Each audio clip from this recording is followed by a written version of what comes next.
उपराष्ट्रपति जगदीप धनखड़ के अचानक इस्तीफे की वजह क्या थी?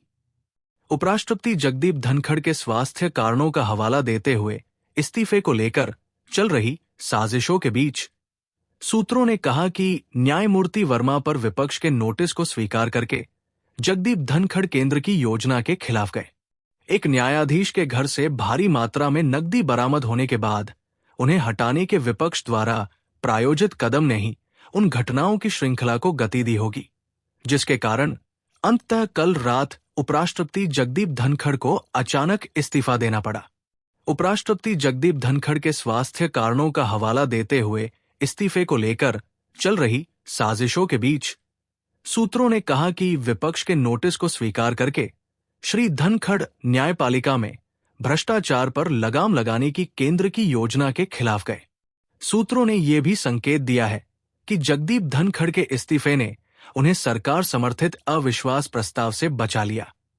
इस सब के केंद्र में न्यायमूर्ति यशवंत वर्मा को हटाने के लिए विपक्ष द्वारा समर्थित प्रस्ताव का नोटिस है, जो अपने आधिकारिक आवाज से भारी मात्रा में नकदी बरामद होने के बाद सुर्खियों में आए थे।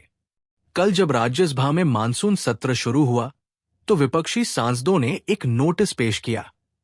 उच्च सदन के सभापति श्री धनखड़ ने नोटिस स्वीकार कर लिया और सदन के महासचिव से आवश्यक कदम उठाने को कहा।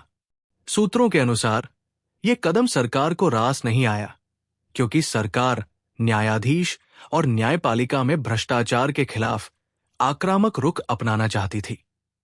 विपक्ष द्वारा उपराष्ट्रपति के खिलाफ अविश्वास प्रस्ताव लाने के 6 महीने बाद ही श्री धनखड़ के खिलाफ अविश्वास प्रस्ताव लाने की अटकलें शुरू हो गई। अनुभवी राजनेता श्री धनखड़ को इसकी भनक लग गई और उन्होंने पद छोड़ने का फैसला किया। कल रात 9:25 बजे उपराष्ट्रपति के आधिकारिक ट्विटर हैंडल एक्स ने राष्ट्रपति द्रौपदी मुर्मू को संबोधित एक त्यागपत्र साझा किया। श्री धनखड़ ने पत्र में लिखा, स्वास्थ्य सेवा को प्राथमिकता देने और चिकित्सीय सलाह का पालन करने के लिए मैं संविधान के अनुच्छेद 67A के अनुसार तत्काल प्रभाव से भारत के उपराष्ट्रपति पद से इस्तीफा देता हूं।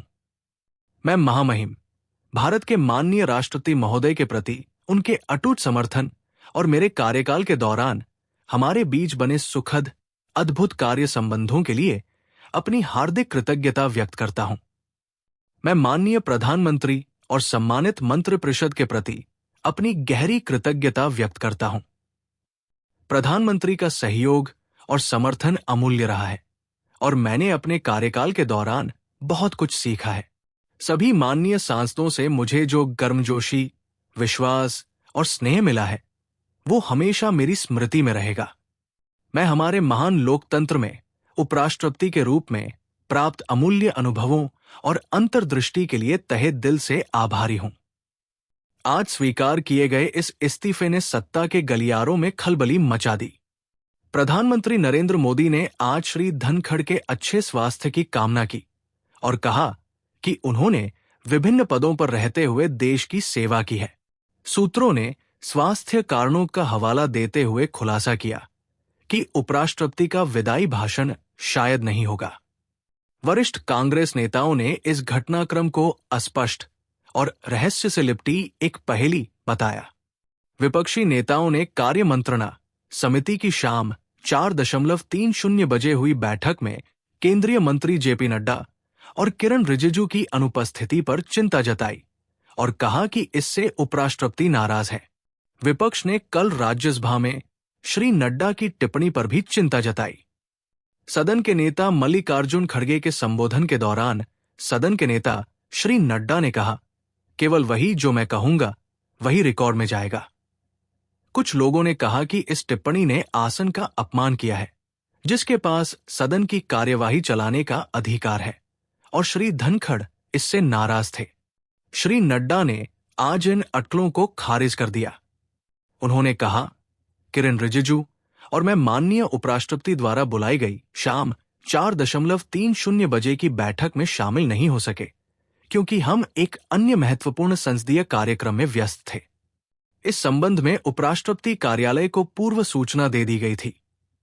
उन्होंने आगे कहा, इसके अलावा जब मैंने राज्यसभा में कहा कि केवल वही जो मैं कहूंगा रिकॉर्ड में दर्ज होगा, तो ये बात बीच में बोलने वाले विपक्षी सांसदों के लिए थी, न कि सभापति के लिए।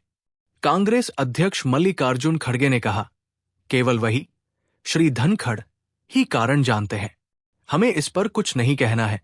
या तो सरकार जानती है या वह जानते हैं। उनका इस्तीफा स्वीकार करना या न करना सरकार पर निर्भर है। 74 वर्षीय उपराष्ट्रपति ने मात्र 10 दिन पहले कहा था कि वो सही समय पर अगस्त 2027 में ईश्वरीय कृपा के अधीन सेवानिवृत्त हो जाएंगे।